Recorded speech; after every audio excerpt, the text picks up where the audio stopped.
एक गांव में गोकुल नाम का एक छोटा सा गांव था। उस गांव में सबसे अमीर आदमी था धनीराम सेठ। धनीराम इतना अमीर था कि लोग कहते थे अगर सेठ छींक दे तो सिक्के गिरने लगें।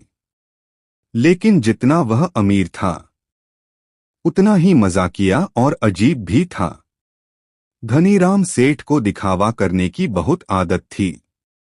वह रोज अलग अलग रंग के कपड़े पहनता, सोमवार को लाल, मंगलवार को पीला और रविवार को तो इतना चमकीला कपड़ा कि लोग धूप का चश्मा लगा लेते। उसे लगता था कि पैसे से सब कुछ खरीदा जा सकता है, अक्ल, इज्जत और दोस्ती भी। एक दिन सेठ ने गांव वालों से ऐलान किया, मैं सबसे होशियार हूं।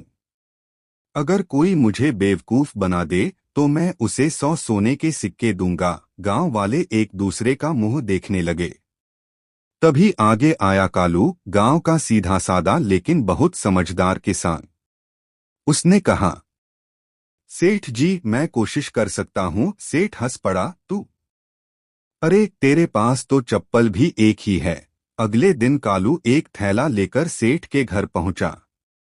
उसने कहा, सेठ जी इस थैले में बहुत कीमती चीज है।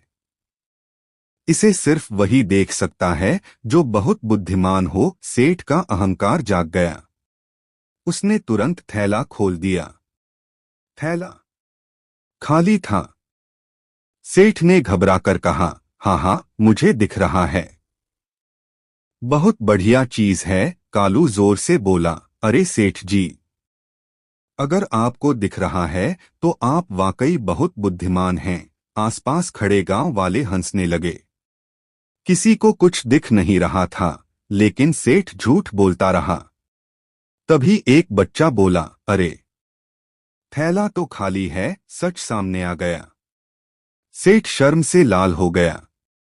गांव वालों ने कहा, सेठ जी पैसा बहुत है पर अक्ल और सच्चाई उससे बड़ी होती है।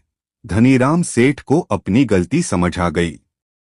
उसने कालू को 100 सोने के सिक्के दिए और कहा, आज से मैं दिखावे नहीं, समझदारी और एकता से जीऊंगा। उस दिन के बाद सेठ बदला सा रहने लगा।